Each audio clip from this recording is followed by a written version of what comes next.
Hello hello மச்சான், ஆள் கிளம்பிச்சு மச்சான். போய் லவ் சொல்லுவோம் மச்சான். அப்படி போய் சொல்லிட்டு நான் பார்ப்பேன் மச்சான். இல்லை என் வேலையை நான் காமிச்சிடுவேன் மச்சான்.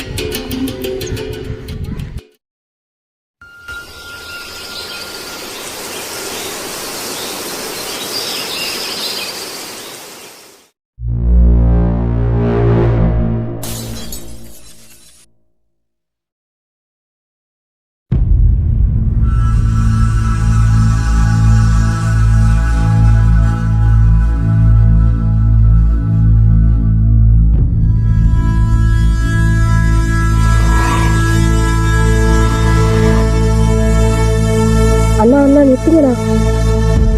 எங்கம்மா போகணும்? எங்கேயும் போகலாம் தேவையில்லை. அந்த பையன் ரொம்ப நேரமாக என்ன ஃபாலோ பண்ணிட்டு இருக்கானா. அதுக்கு நான் என்னம்மா பண்ணுறது? என்னை காப்பாத்துங்கண்ணா.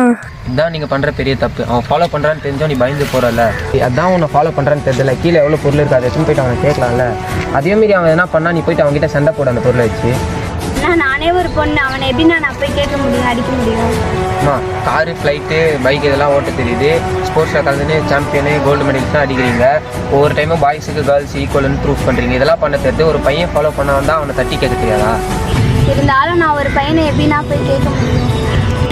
சரி, நான் இந்த பக்கம் வந்ததுனால என்கிட்ட சொல்கிறேன். நான் வரலன்னா என்ன பண்ணியிருப்பேன்? தெரியலண்ணா. இப்போ நினைக்கிற மாதிரி அந்த காலத்தில் பெண்கள் நினச்சிருந்தா வெள்ளைக்காரனையை எதிர்த்து போட இருக்க முடியாது, நம்மளுக்கு சுதந்திரமாக கிடைச்சிருக்காது. இங்கே தப்பு பண்ணுற ஆம்பளைங்க தப்பு பண்ணிகிட்டே தான் இருப்பாங்க. நான் எல்லாரையும் சொல்லல, சில ஆம்பளைங்களை சொல்கிறேன். இங்கே சில ஆண்கள் பெண்களை தன்னோட கழிவுகளை கொட்டுற குப்பை தொட்டியாக தான் பார்க்குறாங்க. அதுக்காக தான் சொல்கிறேன், வேறு ஒன்றும் இல்லை. இதே சுச்சுவேஷனில் நான் இல்லாமல் உன் கையில் கட்டையோ கம்போ எதோ இருந்தால் அப்போ நீ என்ன பண்ணியிருந்திருப்பேன்? நீ எடுக்க போகிற முடிவு தான் உன்னை மாதிரி பெண்களுக்கு எடுத்துக்காட்டாக இருக்கும். அதுதான் நான் கிளம்புறேன். இதுக்கப்புறம் முடியும் உன் கையில்.